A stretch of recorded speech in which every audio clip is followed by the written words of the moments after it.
Et c'est parti pour une nouvelle année. Je tiens tout d'abord à te souhaiter une excellente année 2025. Merci d'être avec moi pour ce nouvel épisode qui ouvre cette nouvelle année. Je suis ravi, surtout que là, honnêtement, t'es vraiment avec moi puisque vous êtes nombreux à avoir posé des questions sur Instagram pour faire justement un épisode où on va pouvoir réagir sur plein de sujets. C'est un peu, voilà, un épisode pour ouvrir cette année avec de la bonne humeur, des réflexions, des questionnements où je vais te parler à la fois de moi, de toi, de la vie. Bref, c'est un peu comme si on commençait l'année entre nous.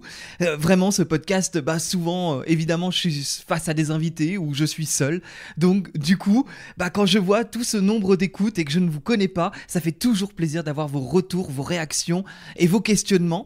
Et c'est ce que j'ai voulu mettre à l'honneur, c'est finalement vos questions dans cet épisode. Et donc voilà, donc je suis vraiment, vraiment content de débuter cette année avec un épisode solo. Sache en tout cas que cette semaine sortira également l'épisode, la première interview de l'année avec Harry Roselmack, le grand journaliste de TF1.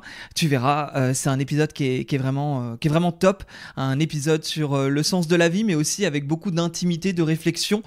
C'est, je trouve, un épisode qui est très personnel, même de ma part, qui me suis livré aussi sur des choses que je n'avais jamais encore dit dans le podcast avec Harry. Donc franchement, toi, tiens-toi prêt.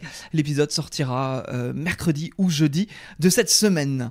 Donc voilà pour cette petite introduction. J'ai envie qu'on rentre dans le vif du sujet très rapidement. Tu vas voir que on est sur des questions, parce que du coup je les ai regroupées de façon à mettre des formes de chapitres, on va dire ça comme ça. On a des questions sur le podcast, hein, ça paraît évident, hein, en soi. On a des questions sur le développement personnel et vous m'avez challengé. Franchement, vos questions, c'est pas des questions les plus simples. Je sais pas où vous avez été les chercher. Alors, est-ce que ce podcast va se transformer en rédaction de philo à rendre sous 2 heures? Honnêtement, je tenterai de répondre comme je peux, mais je serais curieux d'avoir votre avis aussi. Et puis, aussi un chapitre sur des questions plus personnelles. Bah oui, ouais, vous êtes toujours beaucoup de questions qui touchent au perso, et je me ferai un plaisir de répondre avec sincérité, authenticité, avec intimité. Bon voilà, tu sais, hein, dans ce podcast, de toute façon, je tente d'être le plus vrai possible, en tout cas dans tout ce que je délivre, hein, globalement. Et puis des questions plus sur l'année 2024-2025, et ce sera plus 2025, hein, un peu un élan pour aller plus loin sur cette année. Et puis toi aussi, tu pourras te questionner, puisque encore une fois, même dans ces épisodes-là qui sont solos, j'aime bien cette idée qu'on est tous les deux et que même si je parle, j'ai l'impression quelque part de m'adresser à toi et qu'on avance ensemble, en tout cas qu'on avance ensemble pour se questionner, parce que je pense que Osez by Nico, même si c'est moi Nico qui l'anime, quelque part on le crée ensemble, ce podcast. C'est à la fois vous qui m'écoutez et moi qui délivre les différents messages. Et on crée comme ça, on co-crée ensemble, hein, quelque part ce média pour avancer dans la même direction. Et d'ailleurs, merci encore pour tous les messages que je reçois sur Instagram. À chaque fois, ça me touche, et j'ai remarqué que quand je vous remercie, vous êtes d'autant plus à m'en envoyer, et je me rends compte à quel point je fais pas ça pour rien. Et quand je suis tout seul là face à ce micro, je me dis mais je suis seul là, mais au final on est vraiment nombreux à aller dans la même direction et à vouloir en tout cas avancer. Alors on va commencer tout de suite avec des questions autour du podcast. Il y a Yinky Massage. Enfin, il faut pas falloir m'en vouloir sur la prononciation des noms Instagram. Et Yinky Massage qui me demande: au lancement de ton podcast, comment as-tu fait pour convaincre tes invités de venir? Alors ça, c'est une vraie question, et c'est une question, honnêtement, je pourrais t'en faire une masterclass, parce que je suis déjà intervenu dans un groupe d'entrepreneurs pour expliquer comment je suis parti de zéro, avec 0 abonnés, 0 écoute, 0 personnes sur Instagram, et que j'ai créé un podcast qui aujourd'hui a dépassé toutes plateformes confondues le 1 million d'écoutes. Et ça, c'est absolument génial. J'ai même vu là qu'on a dépassé les 13 000 abonnés sur YouTube, alors que de base, vraiment, je créais un podcast d'interview où je m'étais dit, je mets les vidéos sur YouTube, mais le but n'est pas que ce soit forcément vu sur YouTube. Donc, c'est vrai que j'avais été contacté pour justement expliquer comment j'avais fait ça. Alors là, je vais pas te faire une masterclass sur le sujet, mais je peux te dire en tout cas que quand en fait, j'ai eu une vision. C'est vraiment, le podcast est parti d'un projet où je me suis dit, tiens, je vais créer ce podcast d'interview, et je savais les invités que j'avais. C'est-à-dire que je me souviens d'avoir créé un vision board avec les invités, les photos des invités que je rêvais d'avoir. Et c'est parti de là, et en fait, assez naturellement, j'ai envie de te dire que quand j'ai une idée en tête, j'ai tendance à passer à l'action. Et je sais que ça, c'est quelque chose qui est assez bateau à raconter, mais franchement, il n'y a que ça qui fonctionne. C'est que à un moment donné, si tu as un projet, eh ben vas-y. Et puis là, j'ai un podcast, j'ai des invités, et ben je vais les contacter. Au début, j'ai vraiment eu des personnes que je connaissais, donc c'était pas trop compliqué finalement de les convaincre, de les faire venir, puisque c'était des amis, c'était des connaissances. Et ce qui a vraiment été pour moi un déclic, c'est le jour où j'ai été au Salon Zen, donc c'était il y a 2 ans maintenant, au Salon Zen à Paris, et qu'il y avait des intervenants que je connaissais ou que je ne connaissais pas, mais en assistant aux conférences, ce que je faisais, c'est que 10 minutes avant la fin de la conférence, j'allais sur la table de dédicace où le conférencier allait dédicacer son livre.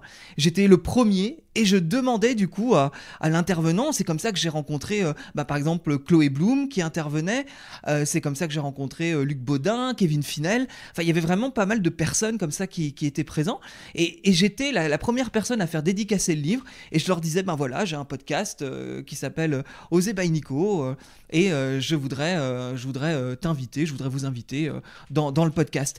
Et ça a vraiment débuté par j'y vais en fait, c'est-à-dire que personne me connaît, je suis inexistant. Faut savoir qu'à l'époque, et c'est ça qui est assez incroyable, je n'avais pas lancé le podcast. C'est-à-dire que quand j'ai été demandé à Chloé Bloom de participer à mon podcast n'existait pas. J'avais pour projet de le réaliser, de le faire et de faire les interviews. J'avais commencé à enregistrer des interviews avec des amis et des connaissances. Ça, c'est toutes les premières interviews des épisodes de 1 à 10 à peu près. Et tout le reste, après, quand j'allais voir les gens, je ne les connaissais pas, j'avais pas encore sorti mon podcast. Et j'y suis allé, et je me souviens que dans ma tête, je croyais tellement en mon projet que c'était, je vibre totalement finalement mon envie. Et j'avoue que 100% des personnes à qui j'ai demandé de venir dans mon podcast au Salon Zen, dans l'année, ils venaient dans le podcast. Et j'avais des oui. C'est vrai que j'avais des oui. Et je dirais pas que c'est juste le passage à l'action qui a fonctionné. Je dirais qu'il y avait vraiment ce truc que je suis persuadé qu'ils vont me dire oui. Certains parleront de manifestations, de trucs comme ça. Honnêtement, je pense que quelque part, la motivation qui est une forme de manifestation, c'est-à-dire que j'ai le oui avant même d'avoir demandé, ça a fonctionné. Voilà, c'est comme ça que j'ai convaincu en tout cas les personnes, et puis au fur et à mesure, en fait, tout simplement, en fait, c'est simple, hein, mais plus tu fais d'interviews et plus tu es visible après sur les réseaux, et plus c'est plus simple tout simplement d'avoir des oui. C'est vrai que je ne vais pas rentrer dans les coulisses totales du podcast, mais tout ça, il y a aussi de la stratégie, du marketing. Je le fais avec le cœur, mais derrière en fait toute cette partie-là, il y a la face cachée de l'iceberg, où clairement ça demande du travail, ça demande des contacts. Par exemple, pour donner un exemple précis, pour avoir Bernard Werber, il se trouve que je suis passé par Anne Tuffigo que j'ai interviewé dans le podcast, qui connaît très bien Bernard Werber, et c'est Anne qui a demandé à Bernard, qui a du coup accepté, et c'est complètement, ça peut paraître drôle, mais c'est un jour je reçois un appel, et c'est Bernard Werber. J'ai marqué Bernard Werber parce que c'était sur WhatsApp, et donc il y a son nom qui s'affiche, et je dis, il y a Bernard Werber qui m'appelle. J'étais là, mais c'est hallucinant. Ça me paraissait dingue, mais en fait, après, ça fait un effet ricochet, et c'est pour ça que peu importe ce que tu fais dans ta vie, je te conseille vraiment d'avoir cet effet domino, en fait, de commencer et de faire un premier pas, en fait, une première action, parce que tu sais pas vers où ça peut t'amener finalement par la suite. Oh là là, je vais essayer de pas être trop long, parce qu'il y a quand même pas mal de questions. Si je te fais 5 à 10 minutes par réponse, on n'est pas sorti de l'auberge. Mais tu sais comment je peux être bavard, et comment je peux avoir plein de choses à dire. Et je tiens à préciser d'ailleurs que dans l'effet boule de neige, c'est aussi grâce à toi qui m'écoutes et à tes étoiles. Et donc, forcément, j'en profite. N'hésite pas à laisser 5 étoiles sur Apple Podcast ou Spotify, ainsi qu'un petit commentaire. C'est ce qui aide vraiment ce podcast à grandir également. Et tout ça, c'est l'effet boule de neige et c'est ce qui permet d'évoluer et d'avoir toujours des invités les plus inspirants les uns que les autres. Je dis pas ça pour répéter sans cesse un truc qui ne sert à rien. Je le dis parce que c'est vraiment utile. Et quelque part, c'est une façon...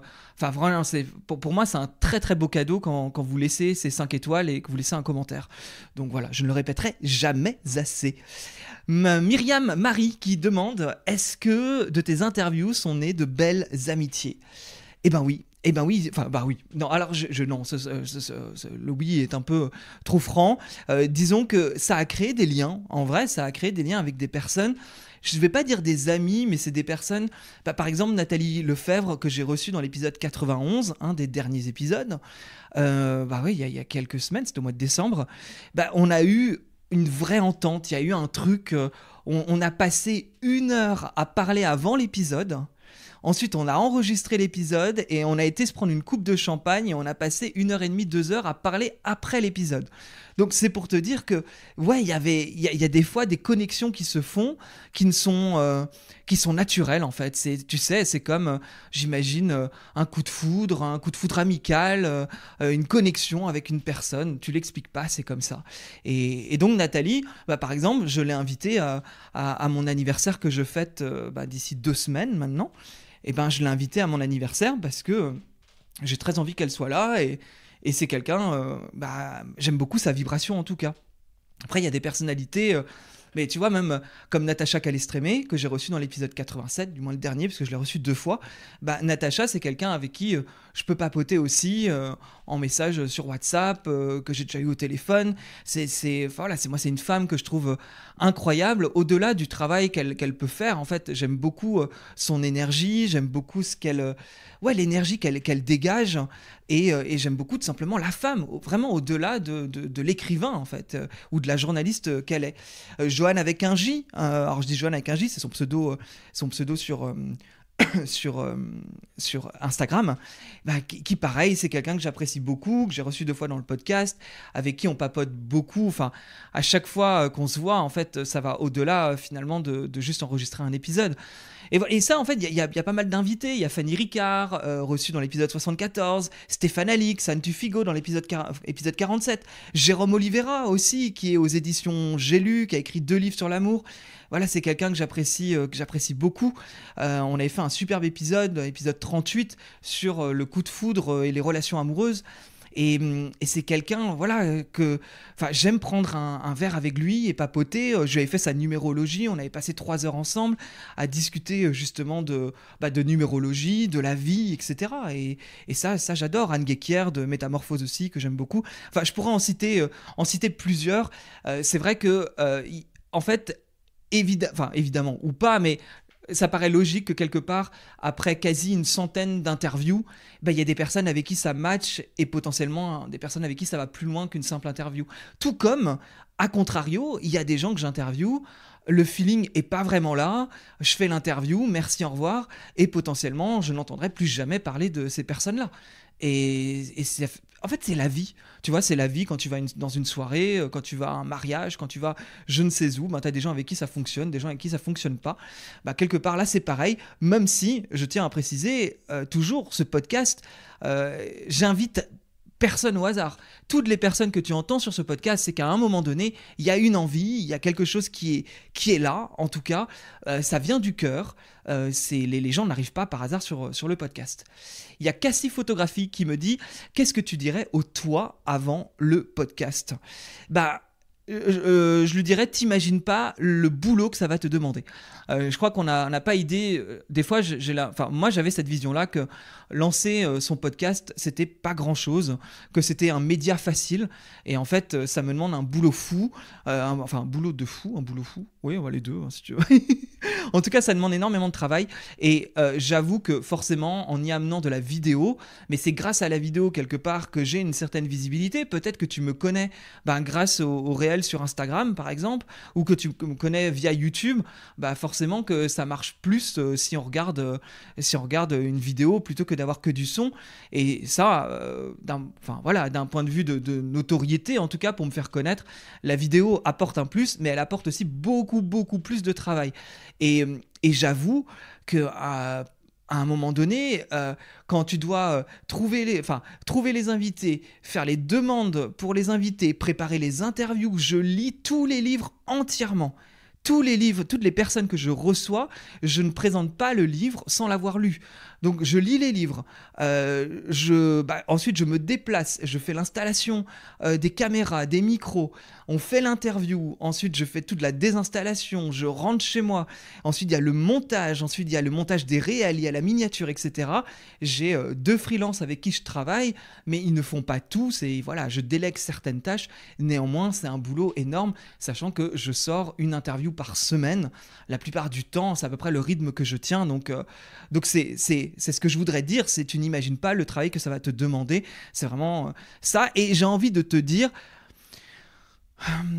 alors tu sais, quand tu lances un projet, c'est vrai que si quelqu'un m'avait dit tu vas voir que tu vas frôler le burn-out en lançant un podcast, forcément ça donne pas envie. Néanmoins, est-ce que je regrette? Non. Et est-ce que j'ai envie d'arrêter? Non.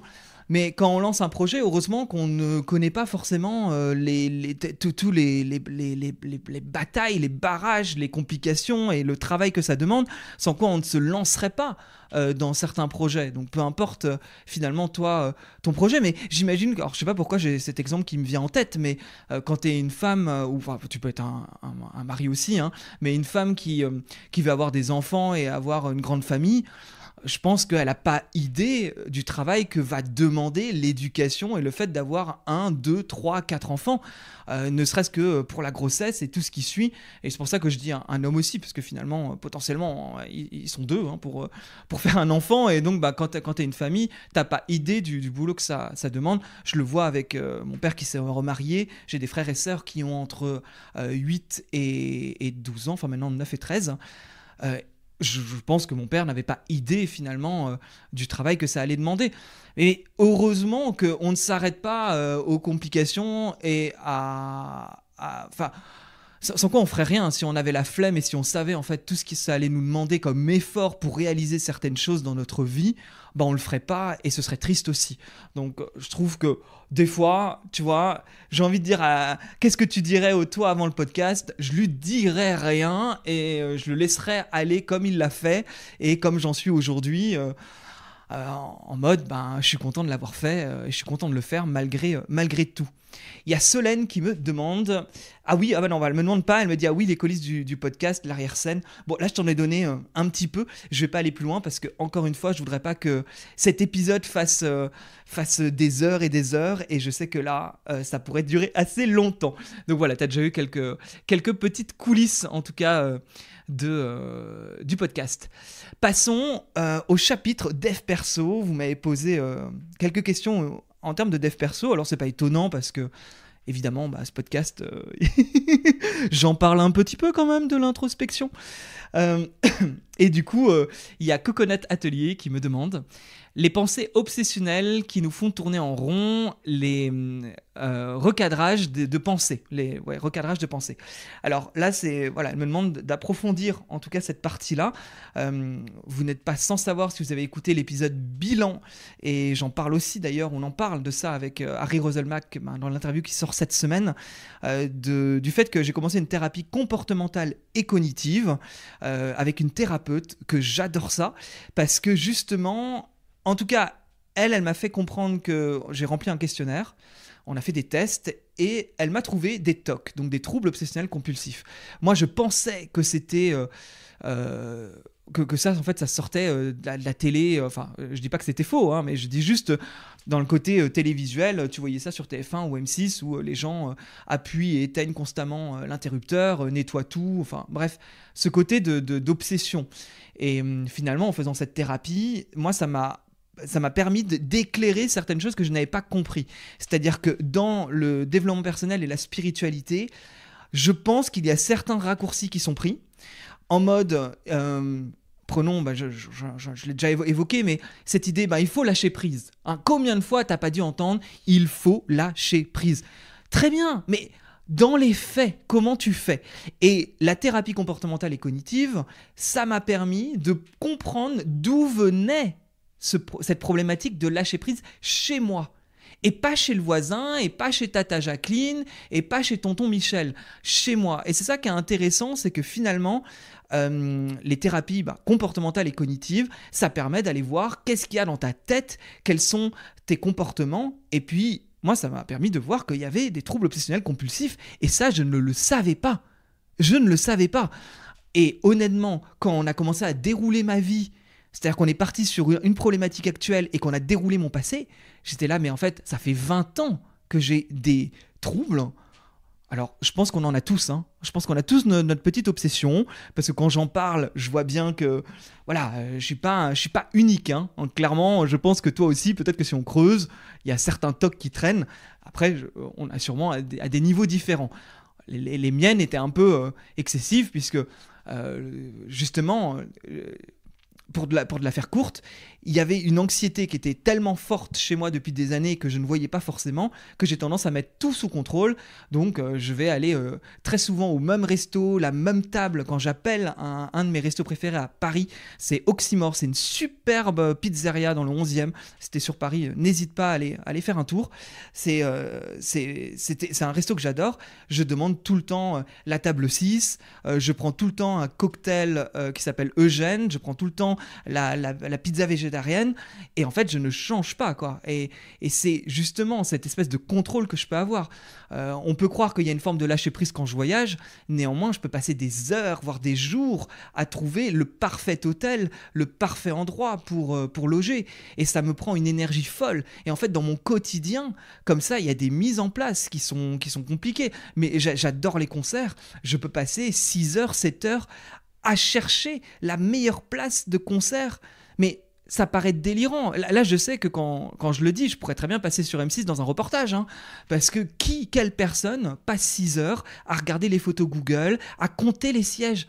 Pour Mylène Farmer, là, au Stade de France, quand j'ai acheté mes places, je comptais les sièges sur un plan 3D pour savoir exactement où j'allais être. Mais ça prend des heures. Et là, effectivement, qu'avec la thérapie comportementale et cognitive, elle m'a dit ce n'est pas normal.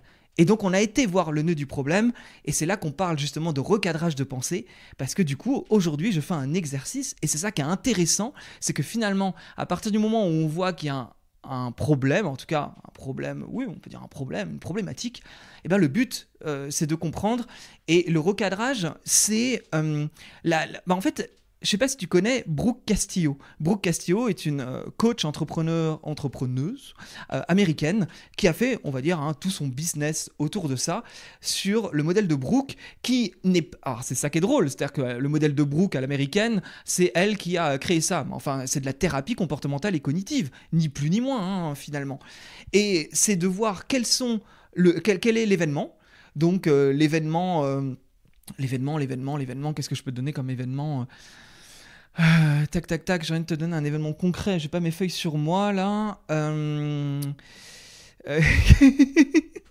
Qu'est-ce que je peux te donner comme événement ? Tant pis, c'est un truc que j'avais parlé dans l'épisode avec Charlie Head. Je croise Louise Aubéry du podcast In Power et je vais la voir. Je vais la voir pour lui demander de passer dans mon podcast. Et en fait, ce qui se passe, c'est que l'événement, je vais voir Louise Aubéry pour lui demander de passer dans mon podcast. Les pensées automatiques qu'il y a dans ma tête, c'est je suis une merde, je suis pas à la hauteur, j'y arriverai pas, elle est meilleure que moi, elle va penser que je suis un pecno, elle va trouver que je la saoule. Donc ça, c'est les pensées. Or, tu peux le constater, c'est pas les pensées les plus cool qui soient. Ensuite, quelle est l'émotion ? L'émotion, c'est la frustration, la colère, la tristesse, l'anxiété, évidemment, parce que moi, c'est quelque chose qui est assez commun. Quel est le comportement ? En gros, c'est... Je me perds. Tu as le fait tu as les pensées automatiques, donc tu listes les pensées automatiques, tu vois quelle émotion ça te donne, quel est du coup le comportement que tu as. Le comportement, c'est que je parle beaucoup avec Louise parce que pour éviter de montrer que je suis stressé, je parle, et quelle est du coup la finalité. La finalité, c'est que je repars en me disant que franchement, elle va jamais accepter, etc., etc. Et en fait, le but du recadrage, comme ça, quand tu fais ça, c'est de comprendre quelles sont les pensées automatiques et quelle est l'émotion. Et en mettant le doigt sur l'émotion, ça te permet de mieux comprendre en fait qui tu es et comment aujourd'hui, moi dans mon quotidien, je vois où est l'anxiété. Et le but, c'est de changer mes comportements. Donc, vu que j'ai tendance à être anxieux quasi tout le temps, je vois que quand j'arrive à Paris en train, là où je vais être anxieux parce que je veux me dire qu'il y aura trop de monde pour sortir du train et qu'habituellement, un quart d'heure avant, je fais partie des gens hyper chiants qui se lèvent, qui prennent leurs valises, etc. pour descendre en priorité, là, je me suis dit, mais t'es complètement con. Là, tu es en train d'angoisser sur un truc... on s'en fout, quoi, en vrai. Mais justement, c'est ça le lâcher prise. C'est dans mon cas me dire c'est pas grave s'il y a un peu de monde, mais enfin là t'es mieux assis à écouter un podcast et à regarder par la vitre que de te lever un quart d'heure avant par peur d'avoir trop de monde et d'être angoissé. Et en fait c'est ça qui est intéressant avec le recadrage, c'est cette façon en tout cas de prendre du recul et du coup voir quelles sont ses pensées. Et c'est un véritable travail.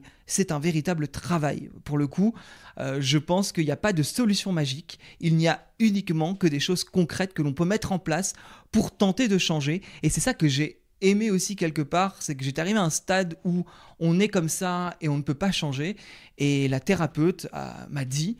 On va travailler ensemble et vous allez voir qu'il est possible de littéralement changer avec des méthodes concrètes, carrées, droites, comme la thérapie comportementale et cognitive. Donc voilà pour cette partie-là. Oh là là, ça fait 26 minutes déjà. Je suis beaucoup trop long. C'est pas grave. Allez, on papote ensemble. Sandrine qui me dit... là, ça va aller assez vite. Que peux-tu nous dire sur la réincarnation ? Combien de fois est-ce qu'on s'améliore à chaque vie ? Eh bien, écoute, Sandrine, je n'en ai aucune idée. Voilà, je n'ai pas vraiment d'avis là-dessus. Donc, franchement, moi, la réincarnation, non pas que j'y crois pas, mais en fait, il y a un gros point d'interrogation et je n'ai pas d'avis. Je n'ai pas de preuves ni d'avis, donc là-dessus, je peux pas te dire grand-chose. Christophe qui me dit en quoi cette question, en quoi la sexualité et la santé mentale sont liées. Quand je te disais en début d'épisode que franchement, on était parti sur un épisode de philosophie. En quoi la sexualité et la santé mentale sont liées ? Je te pose la question, toi, comment vois-tu les choses ? Je dirais que je pense que les deux sont liés. Je me souviens d'un coaching que j'avais pu faire et où justement on avait parlé de sexualité et à quel point la sexualité pouvait éveiller une forme de créativité. En fait, la sexualité, après ça dépend comment vous pratiquez votre sexualité, mais normalement, il y a une forme de lâcher prise dans la sexualité. C'est quand même quelque chose qui est assez instinctif. J'ai envie de dire, c'est les besoins primaires humains, comme il y a des besoins primaires pour les animaux. Enfin, il y a quelque chose qui est très, très, très animal, en fait, dans la sexualité.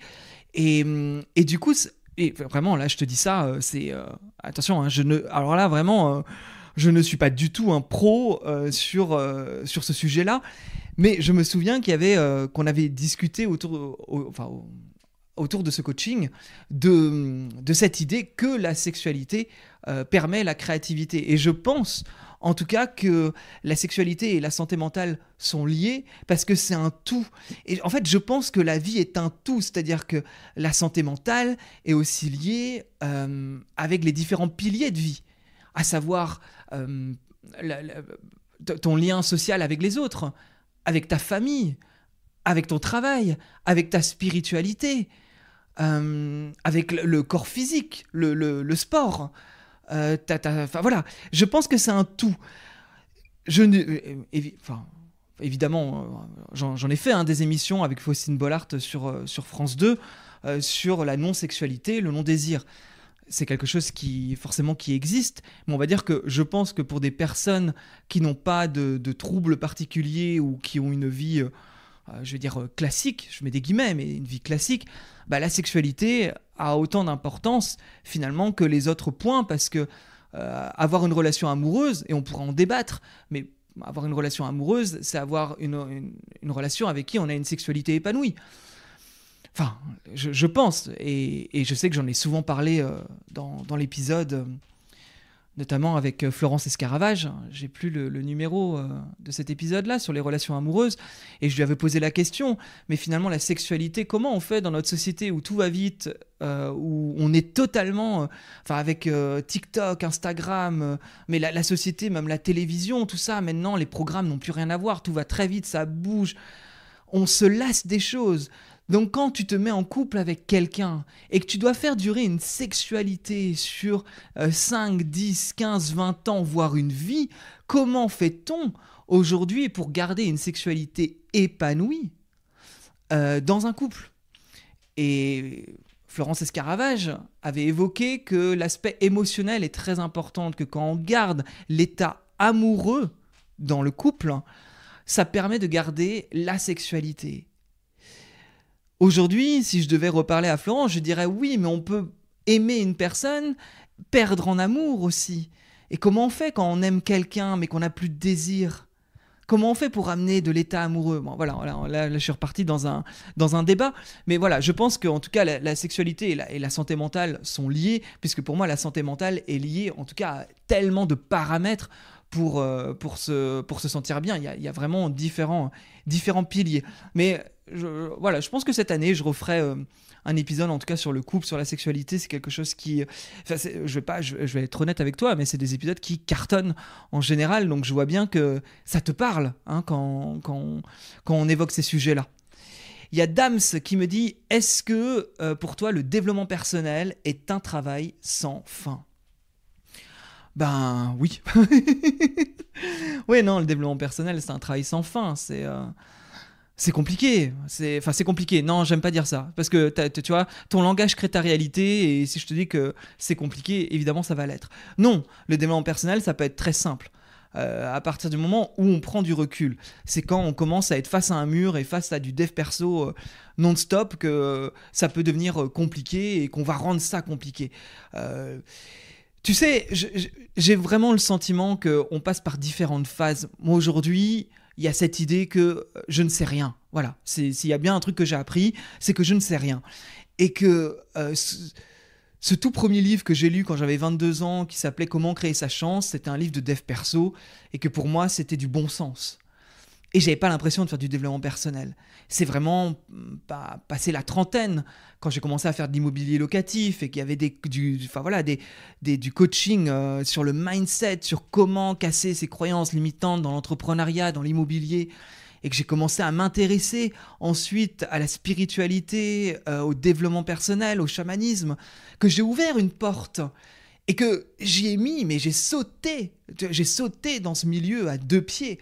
Et là, oui, ça a explosé tellement de choses dans ma tête, de questionnements, de l'introspection. Et j'ai l'impression que plus on travaille sur soi, plus on a des doutes. Et qu'à un moment donné, je vais y revenir. Et j'y reviens par moments, parce que même dans ce podcast, je sais qu'il y a des jours où tu vas peut-être me sentir dans une interview ultra passionné par les sujets de spiritualité, et il y a d'autres jours où je vais te dire faut arrêter et faut prendre du recul, etc. Et j'ai une véritable ambivalence. Mais on a tous des ambivalences. C'est Chloé Bloom qui parle beaucoup de ces ambivalences-là. Elle se considère à la fois très égocentrique comme quelqu'un de très généreux. On est tous dans des paradoxes. David Laroche en parle énormément. À partir du moment où on commence à accepter ces paradoxes, c'est aussi s'accepter et apprendre à s'aimer quelque part dans ces parts d'ombre et de lumière, dans ces différentes personnalités. Et donc, quelque part, je peux être tout à fait très spirituel, comme je peux être un anti-spiritualité, parce que ce jour-là, j'ai décidé que ça me gave. Et d'ailleurs, si je dois te dire une chose, il y a quelque chose qui m'agace énormément, c'est les chaînes et les podcasts qui sont anti-développement personnel, spiritualité et trucs New Age. Ça m'énerve énormément, parce que je me dis, c'est finalement des gens qui ont embrasser la croyance de la spiritualité à 100% et qui aujourd'hui sont contre. Ils sont dans deux camps, en fait, comme si la vie c'était des camps et qu'il fallait être dans un camp. Je pense qu'il n'y a pas de camp à avoir. Il y a juste sa propre vérité.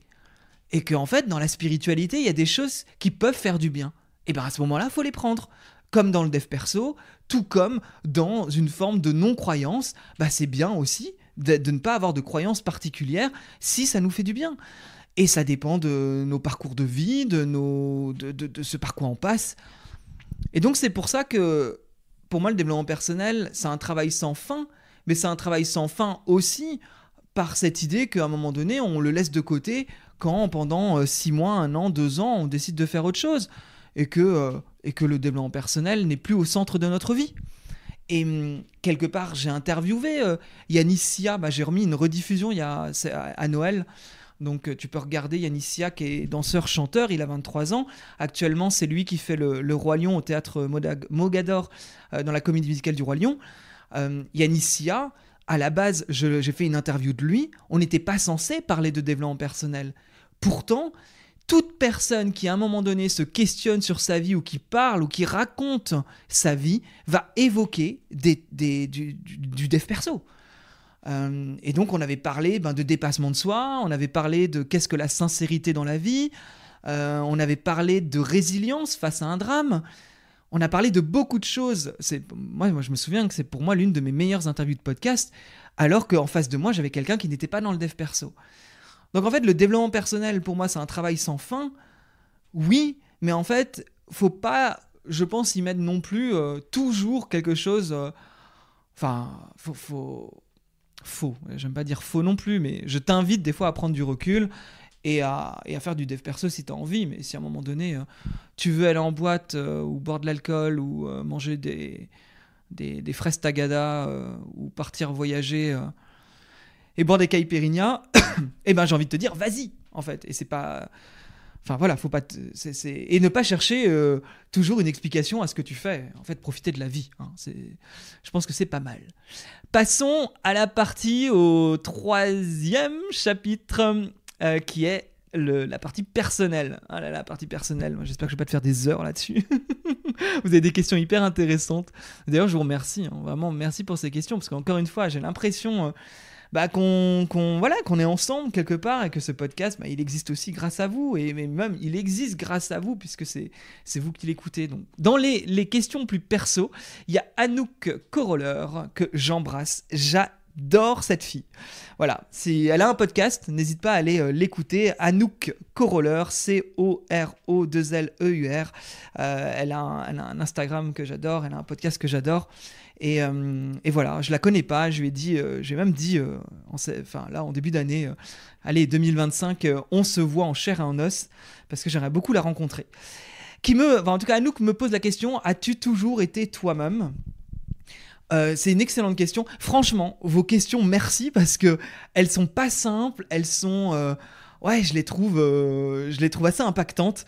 Moi qui ai sorti mon épisode bilan 2024 avec mes questions socratiques il y a quelques jours, je vois que honnêtement, on a la communauté qu'on mérite et vous posez des questions qui sont hyper intéressantes. Donc, as-tu toujours été toi-même ? Oui, d'une certaine manière, j'ai été moi-même avec mes masques et je pense aussi que j'en porte encore. J'étais quand même un adolescent... mal dans sa peau, à un moment donné, qui a vécu le rejet, qui ne se sentait pas intégré dans la cour de récréation, qui avait beaucoup d'acné et qui mettait des couches de fond de teint pour tenter de masquer l'acné, sauf que les couches de fond de teint, ça me ramenait à une féminité et à une sexualité, du coup, puisque à mettre du fond de teint, t'es une fille et donc t'es gay. Ce qui était une vérité en soi, mais du coup comment tu te construis en fait, alors que tu sais pas réellement qui t'es et que t'as ton physique qui ne te va pas et ça a été difficile et donc à un moment donné c'est vrai que ça a été la musique qui m'a sauvé. Parce que j'ai eu envie de chanter et que j'ai chanté et que j'ai fait La Nouvelle Star et que j'ai fait des concerts et que je me suis retrouvé un jour d'ailleurs en première page du Télégramme en Bretagne avec ma photo en grand, avec marqué Nico Graine de Star, et que pour moi ça a été une manière d'exister parce que je pense que j'avais tellement peur de ne pas être aimé et tellement peur d'être rejeté que être visible aux yeux d'un public, c'était une manière pour moi d'exister. En fait, je pense que si on regarde un peu notre passé, et là je te parle à toi aussi, c'est en quoi finalement nos blessures les plus profondes ont pu être transformées en force. Si aujourd'hui j'ai un podcast public, si quand je pars faire de l'humanitaire, je mets ça en scène je mets ça en scène, l'humanitaire était sérieux, hein, mais je veux dire, quand je suis parti en Inde faire de l'humanitaire, j'en ai parlé sur un blog, j'ai fait de la musique pendant des années, quand j'ai fait de l'immobilier, j'avais une chaîne YouTube et un Instagram autour de l'immobilier où j'aidais les gens à faire de l'immobilier. J'aurais pu faire ça en sous-marin, je ne l'ai jamais fait, j'ai toujours fait publiquement. Et ça vient d'où ? Ça vient du fait qu'à un moment donné, je me suis tellement senti dans mon passé tellement invisible que j'ai créé cette force de pouvoir tout rendre un peu mainstream, de parler publiquement, d'être visible. Et donc, je reviens à la question, as-tu toujours été toi-même ? En tout cas, je me suis construit, j'ai pas l'impression d'avoir eu des changements monumentaux. En fait, j'ai toujours gardé l'essence de qui j'étais, mais il y a une évolution. J'ai toujours tenté d'aller vers qui je suis, avec plus ou moins de difficultés, justement, parce que comme tout papillon, avant d'éclore, on passe peut-être par des périodes où... En tout cas, des périodes où c'est pas si évident. Donc la question, pareil, elle demande aussi beaucoup plus de... Je peux pas y répondre par oui ou par non. En tout cas, c'est un... Des fois, quand je dis ça, j'ai l'impression d'être dans du développement personnel. This is your journey, you have to live your journey. Je suis parti en anglais, mais tu vois, c'est ton chemin, voilà. Mais c'est un peu ça la vie en fait, c'est que même pour aller trouver son essence profonde, c'est quelque part c'est un chemin. La toute première fois où j'ai fait une cérémonie chamanique à l'ayahuasca, et ça remonte à 4 ans, donc c'est pas non plus ultra vieux, je me souviens qu'auprès du chaman, l'intention c'était je veux être aligné, je veux trouver l'authenticité. Parce que j'avais l'impression de ne pas, finalement, être moi-même. Et l'ayahuasca n'a rien fait. Durant ces cérémonies chamaniques, il ne s'est strictement rien passé. Et le chaman m'avait dit, comment veux-tu que la plante te donne une réponse de ce que tu es déjà ? Parce que quelque part, on est tous authentiques à certains moments. Pour moi, c'est juste une question de masque. Mais pareil, je pense que là, je pourrais en parler pendant des heures parce que je trouve que c'est un sujet passionnant, qu'on a tous, je pense, des histoires qui sont particulières et qui nous ont construits d'une certaine manière ou d'une autre. En tout cas, dans ce podcast, par exemple, moi, j'ai l'impression d'être 100% moi-même, là où mon meilleur ami, Simon, l'énergéticien que j'embrasse, souvent, il ne supporte pas mes épisodes solo. Tu vois, moi je te dis tout, hein. Mais il me l'a encore dit hier, on en a discuté. Il m'a dit, je déteste tes épisodes solo parce que j'ai pas l'impression que c'est toi, j'entends le podcasteur. Et pourtant, là, quand je te parle, moi, c'est moi. Enfin, j'ai pas l'impression d'être quelqu'un d'autre. C'est moi, mais c'est moi dans le côté podcast. Mais quand je suis super en forme avec des gens, je suis pareil, quoi. Et j'ai tendance à pas avoir forcément de filtre. Mais bon, en tout cas, c'est assez intéressant et j'ai envie de te retourner la question, Anouk. As-tu toujours été toi-même, toi ? Et donc, je pose la question à vous tous qui m'écoutez. Est-ce que vous avez le sentiment d'avoir toujours été vous-même ou est-ce que vous êtes sur le chemin ? Il y a Tyler Moon qui me dit « Pourquoi appréhendes-tu de vieillir alors que tu es un beau garçon qui ne fait pas son âge ?» Merci beaucoup, c'est adorable de me dire ça. Oui, si vous connaissez le podcast, vous savez que j'ai une peur incroyable de vieillir. C'est une grande frayeur. Donc merci de dire que je suis un beau garçon. Je ne m'en rends pas toujours compte. Des fois, c'est compliqué, mon image personnelle.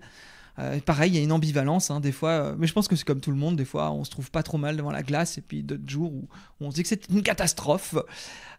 Et en fait, le fait de ne pas faire mon âge, quelque part, c'est une course effrénée aussi pour moi d'essayer de continuer à garder ce côté je ne fais pas mon âge. Sauf que les années passent et on est tous, il y a une règle, hein, dans la vie, c'est qu'on vieillit, hein, et qu'on va vers la vieillesse. C'est comme ça, hein, rares sont les personnes, et ça n'existe pas d'ailleurs, je dis rare, mais ça n'existe pas, les personnes qui rajeunissent. Et donc on peut essayer 10 000 stratagèmes pour justement rajeunir. Moi, c'est un peu l'option que j'ai prise. Je suis pas refait, hein, mais c'est vrai que c'est pas. Enfin, si vous écoutez le podcast, vous êtes au courant. J'ai tendance à faire 1 à 2 séances de Botox par an, puisque c'est tous les 6 mois. Justement pour tenter de garder ce côté jeune. Je prends soin de moi, je mets des crèmes hydratantes. Après, j'en fais pas des tonnes non plus parce que je sais qu'il n'y a pas de remède miracle. En fait, j'ai découvert que le marketing te vend des crèmes anti-rides, etc. Mais qu'en vrai, si tu veux un truc efficace, le Botox, ça marche très bien, hein. Et après, tu hydrates ta peau. Maintenant, je suis content, là, à l'aube de mes 39 ans, d'avoir des cheveux avec quasi pas de cheveux blancs, donc je suis brun. Je suis content de ne pas perdre pour l'instant mes cheveux, mais c'est une angoisse permanente. C'est-à-dire que quand je reçois d'ailleurs des pubs pour faire des greffes de cheveux, et forcément, ça titille un peu en me disant, mais à quel moment je vais réussir à lâcher? Et puis là, on revient au contrôle. Et c'est quelque chose que j'aimerais travailler avec ma thérapeute comportementale et cognitive, parce qu'il y a un véritable contrôle et il y a une véritable anxiété. On revient encore à l'anxiété. Et oui, si j'appréhende de vieillir, c'est parce que finalement, j'ai tellement peur, quelque part, de me dire que je ne plairai plus et que je ne pourrai plus séduire. Parce que on en revient encore aux blessures du passé. J'ai tellement été invisibilisé plutôt. Je perds mes mots. Qu'aujourd'hui, ça vient de là. J'envie, moi, les gens qui s'en foutent du regard des autres, qui se sentent à l'aise avec leur corps, qui se posent pas de questions. J'envie ces gens-là. C'est vrai que c'est pas mon cas, en tout cas. Et donc, je pense que ça vient du passé, encore une fois. Nathalie qui me dit: coucou, j'aime beaucoup tes partages perso, Colombie-Bretagne, seul sur ta péniche, et le dernier qui était le bilan 2024. Merci beaucoup, Nathalie. Moi, c'est toujours un plaisir de faire des épisodes solo et des partages personnels. Donc merci à toi. Il y a Osé plus loin qui me dit: parle-nous d'une rencontre qui a bouleversé ta vie, ton regard sur le monde. Ça, c'est une question intéressante aussi. Une rencontre qui a bouleversé ma vie ou le regard sur le monde. Eh ben, j'ai pas de rencontre particulière, parce que j'ai envie de dire que c'est les rencontres. La rencontre avec mon meilleur ami a bouleversé ma vie. Ça fait 12 ans que c'est mon meilleur ami. On a fait des choses incroyables ensemble. Enfin voilà, je reparle là de Simon l'énergéticien, si vous voulez aller voir sur Insta. Et c'est vraiment quelqu'un qui est absolument incroyable et qui, quelque part, a changé la trajectoire de ma vie. On a fait des choses, on a fait des projets ensemble, au-delà de l'amitié qu'on partage. Mon ex avec qui je suis resté 9 ans, ça a été une rencontre absolument incroyable aussi. Ma vie a pris un tournant tout particulier. Je pense que les gens qu'on rencontre, en fait, bouleversent notre vie d'une certaine manière ou d'une autre, positivement ou négativement d'ailleurs. Et ça peut être les amitiés. Quand je pars en voyage, mon voyage, il est teinté des rencontres que j'ai pu faire. Le dernier voyage en Colombie, j'ai rencontré des gens absolument, absolument incroyables. Et le voyage a été teinté, en fait, de ces rencontres. Et la vie, je pense, enfin pour moi en tout cas, est teintée de toutes ces rencontres. Donc il n'y a pas forcément une rencontre qui a bouleversé ma vie. En l'occurrence, il y a des rencontres qui ont bouleversé mes trajectoires de vie, qui m'ont permis de me remettre en question. Même des rencontres négatives qui ont appuyé sur des douleurs personnelles, sur des insécurités. Et c'est tous les ans qu'il se passe, qu'il y a comme ça des rencontres impactantes. Il y a Alix, styliste, Paris, qui me dit: est-ce qu'avec du recul, ton voyage puis ta retraite t'ont vraiment apporté quelque chose? C'est une très bonne question aussi, hein. Ça, excellente question, parce que, évidemment, en fait, avec le recul, en fait, j'ai presque envie de te dire, avec le recul, non. Là, comme ça, il n'y a pas un truc évident qui ressort. Le voyage en Colombie plus la retraite sur la péniche, c'est des expériences. Je m'en souviendrai toute ma vie. Mais c'est des expériences qui font partie du passé. D'où l'importance de vivre les moments présents. Avec ma thérapeute, on a beaucoup travaillé là-dessus, parce que je me rends compte qu'on oublie tout. Mon voyage d'il y a 2 ans en Inde était incroyable, c'était le centre de ma vie. Si vous vous souvenez de cet épisode-là, je suis parti en Inde, en solo, sac à dos. J'ai rencontré un Indien, j'ai eu un coup de foudre. J'ai vécu 2 mois avec lui, enfin j'ai habité chez lui. Mais c'était complètement fou. Mais ça fait partie du passé aujourd'hui. Donc c'est un souvenir, c'est une couleur, c'est une émotion. Mais au final, en fait, ça fait partie du passé. Donc le plus important, c'est ce qu'on vit aujourd'hui et c'est les projets que l'on a dans le futur. Mais quelque part, quand j'entends des gens qui racontent toujours leurs exploits du passé et qui restent vivre dans le passé, je me rends compte que moi, c'est quelque chose que je veux pas faire. Et des fois, je le fais avec ce podcast. Je ressasse des histoires, mais en fait, je les ressasse jusqu'à qu'il y ait une nouvelle histoire qui arrive. Et la Colombie, ça a été fantastique. J'ai vécu des choses incroyables. J'ai vécu, en fait. J'ai fait des rencontres, j'ai fait des stages chamaniques, j'ai été à la plage, j'ai bu des mojitos et je suis allé en boîte. Et c'est ça le plus important. J'ai vécu, finalement, malgré tout. La retraite de silence sur la péniche, ouais, avec le recul, je sais que ça m'a appris que potentiellement il y a des choses incroyables dans l'invisible. Maintenant, est-ce que ça a changé ma vie ? Non, je vais pas dire ça. Mais par contre, j'ai dans ma tête un petit tiroir qui me fait dire ce que tu as vécu là-bas te prouve qu'il y a des choses invisibles qui existent. Maintenant, je suis pas en train d'invoquer l'invisible tous les 4 matins, ni mes guides ou quoi que ce soit. Là-dessus. Donc c'est pour ça qu'avec le recul, finalement, est-ce que ça m'a vraiment apporté quelque chose ? Ça m'a apporté de la vie, ça m'a apporté de l'expérience, ça m'a apporté de la joie, de l'expérimentation. Donc ça m'a apporté, mais ça n'a pas aujourd'hui changé véritablement ma vie. Par contre, on est la somme des expériences du passé et que donc, je pars du principe qu'il vaut mieux expérimenter, faire, essayer, plutôt que de se dire ça sert à rien. Donc ça, je continuerai, et même pour pouvoir vous raconter plein de choses dans ce podcast, à expérimenter ce qui me met en joie et ce que j'ai envie de faire. Kevin, parle-nous de ce que tu aimes faire de tes jours off. Excellente question aussi, et question pas si évidente parce que quelque part dans mes jours off, je bosse beaucoup finalement, parce que quand je suis pas à France 2 avec l'émission Ça commence aujourd'hui et Faustine Bollard, je suis sur mon podcast. Et puis rien que les deux, déjà ça prend pas mal de temps. J'aime aller au sport, je vais au sport assez souvent, j'écoute beaucoup de podcasts quand je suis au sport. Ce matin par exemple, on était dimanche, à 9h j'étais au sport et j'écoutais un podcast qui n'a rien à voir avec Paloma, la gagnante de Drag Race France. Donc un podcast qui n'est pas du tout sur le dev perso, et je faisais de la muscu en écoutant des conneries de tout et de rien. Donc ça c'est une manière pour moi de me vider la tête. J'aime beaucoup écouter de la musique aussi. Ça, c'est un truc qui me recharge énormément. J'aime prendre des apéros, j'adore ça. J'adore aller prendre un verre avec quelqu'un, prendre un petit verre de vin, un petit verre de champagne, ou même un thé à 15h. La rencontre avec l'autre, j'aime bien aussi dans mes jours off. Et puis finalement, mes jours off, j'ai l'impression que le vrai plaisir que je peux avoir, c'est quand je termine la saison de France 2 en avril, et que je pars à l'étranger, et que là c'est 2 mois que je passe à découvrir le monde, à découvrir une culture, à suivre mes envies, et mon plaisir est dans la découverte. Et il est vrai que peut-être qu'à Paris, les jours off, je suis pas dans cette... je suis pas là-dedans, quoi. Après, mes jours off, ça peut être aussi être en Bretagne, et j'aime bien passer du temps avec mes frères et sœurs, connectés à l'enfance. Je sais pas à quel point tu t'es rendu compte que être avec des enfants, ça te reconnecte à l'instant présent, à l'insouciance, à la joie. Et j'aime bien passer du temps avec mes frères et sœurs, à aller à la piscine, aller au cinéma, des choses très simples de la vie finalement. Supernova. À quoi tu aimerais que ta vie ressemble dans 5 ans?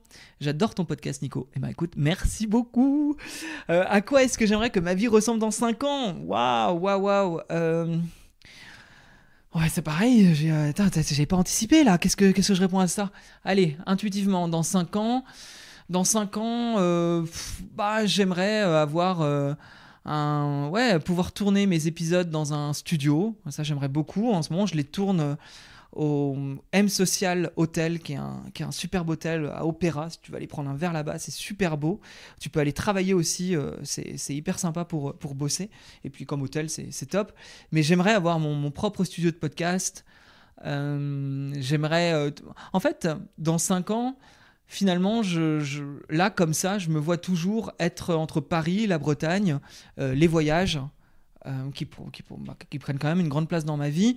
Et je dirais que dans 5 ans, ce qui serait important pour moi, c'est d'avoir rencontré quelqu'un. C'est d'avoir une vie de couple. Et c'est ce qui changerait beaucoup. Donc je me verrais un peu avec la vie que j'ai aujourd'hui. Peut-être beaucoup plus de notoriété avec le podcast que je peux monétiser, avoir mes propres studios, être beaucoup plus indépendant. Peut-être que dans 5 ans, j'aurai arrêté France 2, je serai plus à France 2 et j'aurai mon propre média, mon média où je voyage, où j'expérimente, où j'essaye des choses. Et en plus de ça, je suis accompagné. J'ai un mec, j'ai un chat aussi, j'aimerais avoir un chat. D'ici 5 ans, c'est évident, j'ai envie d'avoir un chat. Donc je dirais en fait ma vie un peu que j'ai aujourd'hui, mais avec des petits plus et plus de liberté et d'indépendance. Enfin, c'est un peu l'hôpital qui se fout de la charité, parce qu'en termes de liberté et d'indépendance, je pense que je suis déjà pas si mal finalement. Sandrine qui me demande: as-tu trouvé l'amour? Eh ben non, je ne l'ai pas trouvé, et c'est vraiment un objectif dans le futur. Et il y a Porteuse qui me dit: bravo de te dévoiler, oser d'être, oser briller et nous inspirer, merci, je t'adore. Oh, c'est adorable, merci beaucoup pour ton message. Elle me demande: arrives-tu à vivre au jour le jour en saisissant les opportunités comme en voyage, mais en France? Non, pas forcément. Justement, le voyage a cette faculté de nous mettre dans un autre environnement. Pour moi, à partir du moment où tu changes d'environnement, forcément, tu peux être dans une forme de lâcher prise parce que c'est nouveau pour toi. Et il y a cette possibilité avec le voyage que je ne retrouve pas forcément à Paris, bien que au mois de décembre, j'ai eu un concert où je ne savais pas avec qui j'allais aller, et je l'ai proposé à plusieurs personnes, notamment à une nouvelle personne que j'ai rencontrée en 2024, qui m'a dit: ah, carrément, je viens. Et il est venu au concert avec moi, on a bu des bières, j'étais un peu bourré, je vais pas te mentir, et j'ai fini en boîte de nuit. Parce que j'ai eu envie d'aller en boîte, et à 23h on est parti en boîte, je suis rentré à 5h du matin avec 3% de batterie, mon dimanche a été terrible, et quelque part il y avait une forme de je saisis les opportunités, je m'amuse, je suis mes envies, et ça fait partie. Alors bon, il y a des opportunités plus productives entre guillemets, mais justement les opportunités, c'est aussi apprendre à vivre, je pense, avec une forme de légèreté. Donc ouais, on va dire que c'est pas tout le temps, mais je peux en tout cas, quand je prends cet exemple-là, avoir saisi une opportunité de m'amuser, en tout cas. Est-ce que tu fais toujours de la numérologie? Comment peut-on faire une séance avec toi? Eh bien écoute, Porteuse, envoie-moi un message sur Instagram. D'ailleurs, je l'avais dit dans l'épisode bilan de me contacter. Vous êtes plusieurs à m'avoir contacté. Je vais vous répondre. Je suis rentré à Paris, donc je vais pouvoir programmer ça. Mais en tout cas, effectivement, je fais toujours de la numérologie. J'adore ça. D'ailleurs là, moi, dans 20 minutes, faut pas que je tarde là à terminer cet épisode. Je retrouve mon meilleur pote et ma meilleure amie, Morgane, que j'embrasse. Et on se fait un apéro, un thé apéro numérologie. Puisque en fait on est dans la même année en numérologie. Bon, je vais pas commencer à te faire un cours sur la numérologie, mais on est dans la même année personnelle, et donc on va se faire un peu, je vais leur faire en tout cas le bilan de cette année 2025. On va voir un peu nos objectifs de 2024. Bref, je fais de la numérologie pour le plaisir. Là, je le fais vraiment avec mes 2 meilleurs potes, et je le fais effectivement lors de séances de 2 heures où je t'accompagne à connaître ton mode d'emploi, sur toute ta personnalité, mais également sur la temporalité. On est en 2025, donc franchement les débuts d'année c'est génial de faire ça. Même moi je vais là mercredi matin faire une séance avec mon astrologue numérologue. Tu vas me dire: mais pourquoi tu vois une astrologue numérologue si toi t'es formé à la numérologie? Tout simplement parce qu'on ne voit pas nos angles morts. Et ça, c'est méga important. C'est qu'à un moment donné, c'est pas parce que je connais par cœur la numérologie et que donc je connais par cœur mon thème que je n'ai pas besoin de quelqu'un pour me montrer ce que je n'ai pas envie de voir. Parce que l'être humain est très très très bon pour mettre de côté et sous le tapis des choses qu'on ne veut pas voir. Donc c'est pour ça que je vais moi aussi quelque part consulter et j'adore ça. Donc franchement, la numérologie pour moi c'est un outil qui est incroyable. J'en parle sans en parler, mais c'est vraiment quelque chose, quand je rencontre quelqu'un, je vois la personne en ombre. Et c'est fou comment c'est juste. Quand je fais des dates, souvent je vois le mec en face, je vais me dire, oh, mais lui, c'est sûrement un 3, un 5, un 4. Tu vas me dire, mais tu le mets dans des cases. Pas forcément, parce que la numérologie, justement, c'est pas juste tes capricornes ou tes poissons, c'est beaucoup plus vaste que ça. Et c'est ça que j'aime, c'est que c'est un véritable mode d'emploi. Et c'est drôle, parce que quand je demande aux personnes, bah tiens, est-ce que tu peux me donner ta date de naissance et que je fais vite fait un calcul, bah, je me dis, ah mais oui, mais t'es comme ci, t'es comme ça, t'es comme un 9, t'es comme un 3, et la personne me dit, mais comment tu sais tout ça? Je dis, mais je sais pas, c'est la numérologie, je trouve ça incroyable, et toutes les séances que je peux faire, hein, au-delà d'un date ou de l'apéro que je fais là avec mes potes, honnêtement, c'est des séances incroyables. Déjà, c'est des super rencontres. J'embrasse Kelly, avec qui j'avais fait qui était venue me voir pour une séance de numérologie et avec qui aujourd'hui on papote quoi. Et c'est une fille qui est absolument géniale. Et donc c'est aussi vous rencontrer quand je fais ces séances là, et je sais que c'est 2 heures intenses où vraiment on passe vraiment un temps de qualité, en tout cas, pour toi, pour te recentrer, voir tes angles morts, avancer sur tes objectifs, voir quels sont les problèmes et être orienté solution. Allez, on arrête là sur la numérologie, parce qu'en fait, je me connais, je pourrais passer des heures et des heures et des heures à te parler de ça. Dernière petite question, allez, sur année 2024-2025, on est sur le dernier chapitre. Là, ça fait 1 heure qu'on parle, mais c'est incroyable, j'avais pas du tout prévu que ça dure aussi longtemps. Après la pluie qui me demande, dis-nous ce qui a changé à l'intérieur de toi en 2024. Pas grand-chose. Pas grand-chose. Il y a toujours des hauts et des bas émotionnels depuis ma rupture il y a 1 an et demi. C'est un véritable travail. Je comprends que quand j'étais dans un cadre, à savoir le couple, un couple pendant 9 ans, c'est être en couple, c'est être cadré, c'est être structuré. Et le fait d'avoir perdu ce couple, je suis en roue libre et j'apprends à gérer mon émotionnel. Donc 2024, on va dire que ça n'a pas vraiment changé. J'ai toujours en roue libre.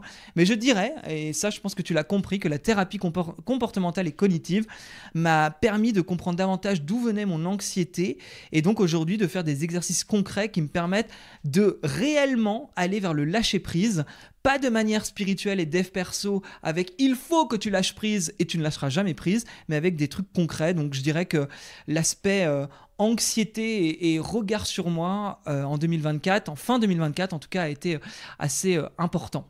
Clara me demande, qu'est-ce qui t'a rendu le plus fier en 2024 ? Je dirais que c'est d'avancer malgré les hauts et les bas, justement, malgré les hauts et les bas émotionnels. Je suis pas peu fier d'avoir tenu ce podcast, d'avoir tenu la cadence, d'avoir réalisé plein de choses, d'avoir fait un investissement, un nouvel investissement locatif, d'avoir été partenaire au Salon Zen, d'être parti en Colombie, enfin bref, je suis pas là pour te raconter, enfin c'est pas ça le plus important, mais en fait quelque part dans cette réponse c'est d'avancer malgré les hauts et les bas, et des fois je me dis putain, quand je tombe plus bas que terre parce qu'émotionnellement je me prends des coups, je suis pas peu fier de me relever en fait, parce que je sais que c'est pas évident et que ça me demande un certain courage et une certaine force. Il y a Hello Carmine Sophrologue qui me demande qu'est-ce que tu as le plus aimé en 2024 et qu'est-ce que tu aimerais vivre en 2025.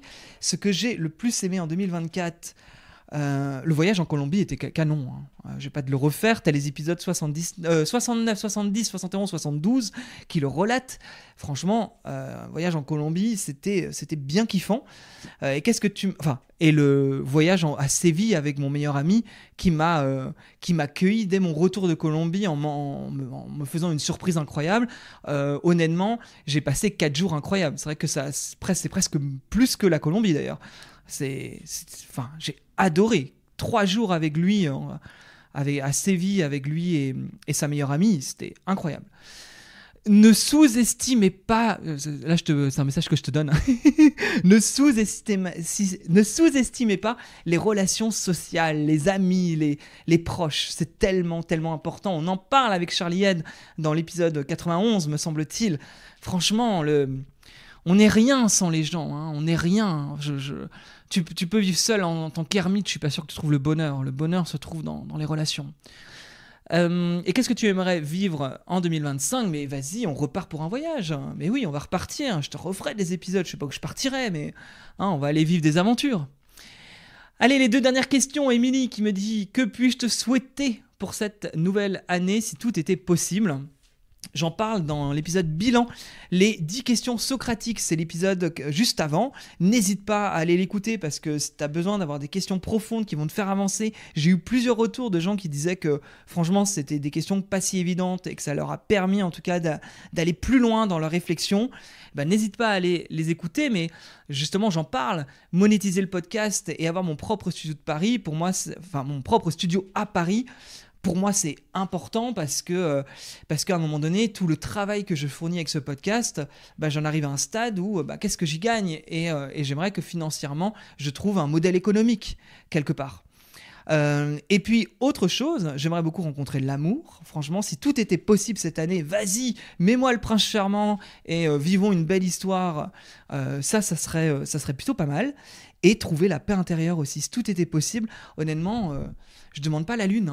Trouver la paix intérieure, trouver une forme de sérénité au quotidien, arrêter d'avoir ces hauts et ces bas qui ne sont pas toujours évidents à supporter pour moi. Ouais, ça, j'aimerais bien le trouver aussi. Si tout était possible, vas-y, tu m'amènes la monétisation du podcast, tu m'amènes un mec et tu m'amènes une paix intérieure. Moi, je signe direct. Et pour terminer, Little Ness qui me dit une inspiration pour 2025. Allez, pour 2025, une inspiration pour moi, mais pour toi, c'est je te souhaite des paillettes dans ta vie. Ça a été un peu mon mantra en ce début d'année quand je souhaite les vœux, c'est de souhaiter des paillettes avec un emoji fée. Pourquoi ? Parce que je me dis, en fait, allez, la santé, l'argent, tout ça. Non, mais en fait, vas-y, mets du fun dans ta vie, quoi. Un peu de légèreté, des fées, des paillettes. Juste que ce soit fun. Tu sais, avec la politique, la guerre, le réchauffement climatique, tout ça, au bout d'un moment, c'est lourd, quoi. Et puis, même avec ce podcast, les questions, des fois, un peu d'introspection. Allez, on souffle un peu, on amène des paillettes dans sa vie, on se fait plaisir. Moi, c'est un peu ça l'inspiration pour 2025. C'est amenons des paillettes et de la légèreté, faisons-nous plaisir, allons vers la joie et passons une année 2025 qui soit dans cette énergie-là. Donc, c'est ce que je te souhaite en tout cas. Merci encore, merci d'être si présent pour ce podcast. Merci infiniment. En tout cas, d'être là. Merci pour vos messages sur Instagram, pour vos repartages. Et puis voilà, j'ai pas grand-chose à vous dire de plus. Vraiment, voilà, merci.